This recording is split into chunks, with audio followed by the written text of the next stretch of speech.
and win on technique and fundamentals. And Tom Brady can win a Super Bowl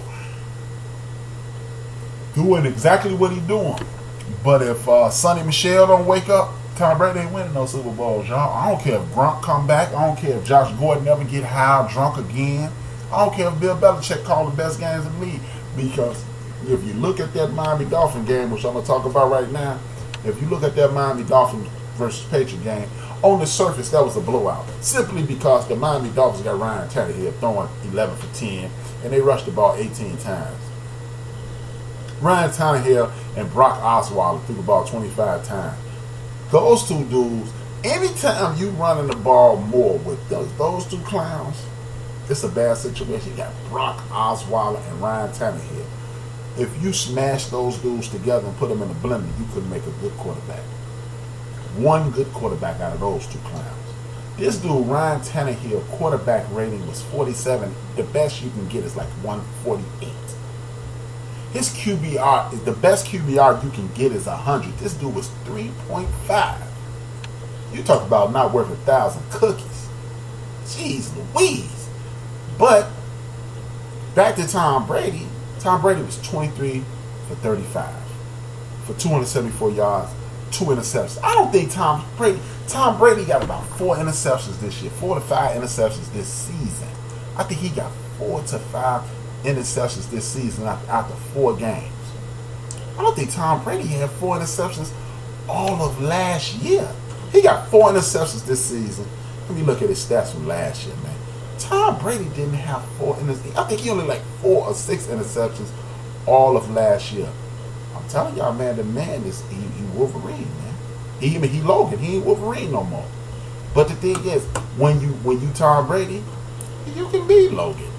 You can be Logan, man. That's the thing. When you Tom Brady, you can be Logan. But the Patriots need him to be Wolverine. And he cannot be Wolverine. Let me see. I'm looking at the 2017 season. He had 8 interceptions the whole season. He had 8 interceptions the whole season last year, and he has 4 now. This lets you know that the homie Tom Brady is Logan. He Logan. He can be beat. He can be, it's like on the Predator movie. If it bleeds, it can die. Tom Brady can die, man. I'm not saying that it's gonna be this year. I'm not saying that it's gonna be immediately. But when you got a team out there blowing down his neck, i.e. the Jacksonville Jaguars, or if you running the ball and keeping them out of rhythm, you gonna beat them, man. Gronkowski is always staying hurt. Remember, everybody was up in arms Monday talking about, man, how they gonna try to trade Gronkowski, man? He the man. Because he always getting hurt. It's better to trade a dude one day early than one day late. It's better to get rid of Tom Brady 1 year early than 1 year late. And people don't want to hear that because they love Tom Brady. But it might be over. It may be over for Tom Brady, y'all. And it's cool. It was over for Joe Montana, Peyton Manning, Dan Marino, John Elway. It's over for everybody. Sports is a young man's game. It just is. That's just the way it goes. And he might still be extremely good. He might even still be great.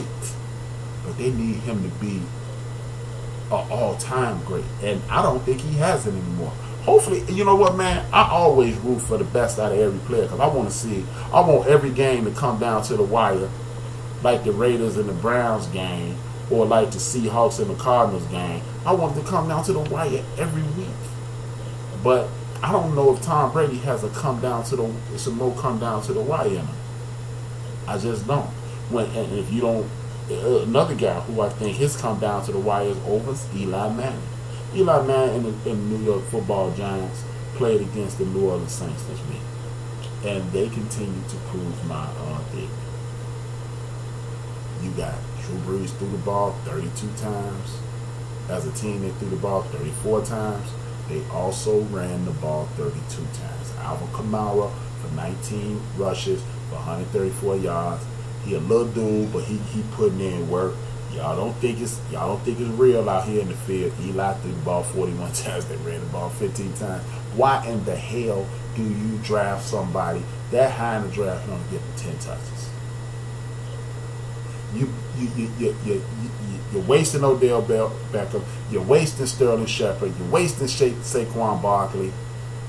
You're wasting all this offensive talent. You got an offensive line again that cannot block the sun out of their eyes, and you're wasting it on Eli.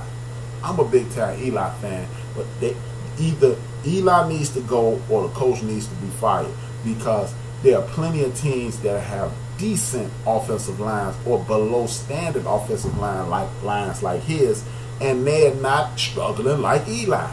Eli is slow on the dribble. He's slow on the draw. He's not doing it the way he used to. I'm sorry, but one way to make sure that you use Eli properly is to run the hell out of Saquon Barkley, and they won't do it. See, this is why the advent of the mobile quarterback needs to be a part of the situation. When you have a mobile quarterback who's a leader, you can make things happen. And out of 109, see, this is what goes back to the conversation last Wednesday. Out of 109 Division I AA teams, you can't find one other quarterback to do what you're gonna do. And this is why you need to run the football.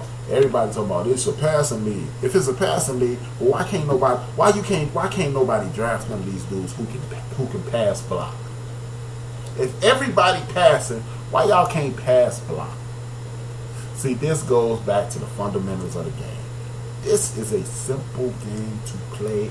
It's difficult to play at a high level. I will continue to say that. Look at the New York Giants. They can't run. They got one of the better running backs in the draft.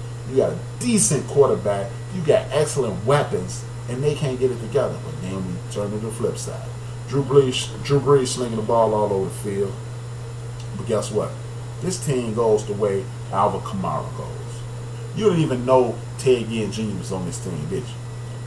You didn't even know that. Josh Hill out here getting it in. Y'all didn't even know. See, that's my point. You don't know that because they throwing the ball to Alvin Kamara all day. He catching 5 balls. He rushing the ball 19 times. That's 25 touches by a dude who's going to make the defense pay. You're going to keep that other defense on the field tired, and you're going to take advantage of it. Just letting you know, man. I'm just letting you know it's easy to play, difficult to play at a high level. It's a simple game. It is a game of attrition. Come on, y'all just work with your boy, man. Look, y'all keep listening to people on ESPN, and they can keep leading you down the wrong path, and you can keep missing out on stuff. Now, I spoke about L. Bell earlier, and everybody they pocket watching. For those who pocket watching L. Bell and talking reckless to him, let's talk about, and I already talked about the Seahawks, let's talk about the man, Earl Thomas. Now, a lot of people mad at Earl Thomas because he flipped the bird to the team. Oh, man, he should have done that. And then your world, Mr. Charlie's #1 agent, a.k.a. Chris Collar, steps up and talks about he ain't got no right to be mad. They made him rich. Boy, if that dude don't shut the hell up yesterday, man, where the hell was Chris Carter at, man? Wasn't he in Django? What Chris Carter in Django? That wasn't him. That was Samuel Jackson. My bad. And then y'all know my rule. It's real hard to trust a brother without some facial hair. Shit, all this facial hair. My grandfather taught me that. Kind of hard to trust a brother. Old dude with no facial hair. Even though Isaiah Thomas my man, but yeah, I'll be looking at dudes. But Earl Thomas is living proof while Le'Veon Bell is right. And all these people pocket watching and talking about what he should and shouldn't do and be loyal to the team. Damn, they're loyal to the team. Earl Thomas has broken his leg twice in the last 3 years. And I understand Earl Thomas has earned enough money in his career to live comfortably for the rest of his life. But that's not what we're talking about, people. We're talking about Earl Thomas is 30 years old. He could have signed one more deal, 2 or 3 1-year deal, got him $25, $30 more million. Now he's going to end up making about $12, $16 million. Now, I understand the concept of, man, what you mean only $12 or $13 million? That's more money than my guy. Your ass can't play football. Stop doing that, y'all. Oh man, they make more money than you. It ain't about if you make. It's about fair market value. It's about being fair. It's about being treated properly. Everybody who listen to this, everybody who watch sports, you go to work every day and don't think you paid enough. And guess what? They ain't paying your ass $1 million or nothing. But you making them millions of dollars. And if you don't believe me, you talking to a cat who was making good money and had a good job. Quote unquote a good job. And I was making them cats $4 million every 4 months. Now, anybody who know me know I wasn't making $800,000 at no point. So, when you are putting in some severe work and you are not being paid properly, you have the right to be upset. Especially when you know you are the best at what you do.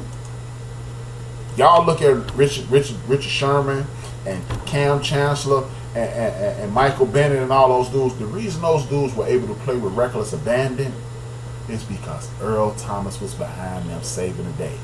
They knew if I made a mistake, Earl was going to cover for it. Cam Chancellor, no, I could take a chance at knocking this dude head off because if I miss him, Earl going to get him.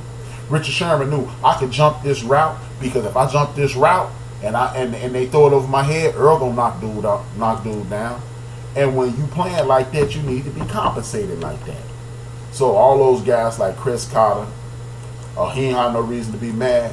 Yes, he does. Because if Earl Thomas was to ever not play up to what we expected Earl Thomas to be, you know what NFL teams do? Oh yeah, man, we negotiated you that 2 years, $16 million contract, but you only played at instead of $8 million, you played at a $6 million level. So that next year we're gonna need you to go down to $6 million. Either that or we're gonna fire you and you don't get nothing. So while Chris Carter knows that happens. So for him to say he don't understand why Earl Thomas would do that, and he don't understand why Earl Thomas will be upset, and he has no right to be mad, you have no right to say that, Chris. You are flagrantly disrespectful, and you need the hell slapped out of you, brother. Seriously. Again, this goes back to the original point. Pocket watching. Why are we watching the next man's pockets? He always referenced he from the streets of Midtown, Ohio, but yeah, it's poor people everywhere. I shouldn't have done that. But he always talked about how he was from the streets and it was this and it was that. Hey, Chris, you from the streets? Well, you should know better than talk about the next person's money. Speaking of the next person's money, Andrew Luck signed a big contract. Everybody thought his career was over. Andrew Luck is starting to look like Andrew Luck again. I do understand that he's dinking and dunking. I believe that's because this dude don't have a whole lot of... He's not at 100% anymore. And again, even though a lot of people would say his coach lost this game, but I will go back to this. 62 pass attempts to 17 rush attempts, and they lost by 3. Now, it did come down to the last play, and they went for it on 4th. But you know what? I would rather lose a game than get a tie. I understand that everybody, man, I don't want to lose. I don't want a tie. There was a comedian years ago. He had this joke called a penguin blowjob. It's when the girl pull your pants down to your ankles, get you all excited, and then leave, and you chasing her with your pants on your ankles like a penguin. Ha ha ha. That's what a tie is, y'all. A penguin blowjob. That's what a tie is. I would rather lose. Leave me. Don't even come over my house. Fake me out all the way instead of doing that. And with that being said, using that metaphor, let me flat out lose versus you a tie. With that being said, the homie Deshaun Watson bounced back. He looking like he got a stride back. And again. 42 pass attempts, 35 rushing attempts. Win. I'm going to keep doing this every week, y'all. And again, you have to wonder. They say this coach is the quarterback guru. He know everything, and he got this, and he got that. Well, explain to me. Please, somebody explain to me. O'Brien, what is he whispering to these quarterbacks? Because every time a quarterback go down, man, they don't be shit. They end up garbage. Straight garbage. And Coach O'Brien, You still it, man. You need to show up at the facilities with a damn hoodie on and a mask.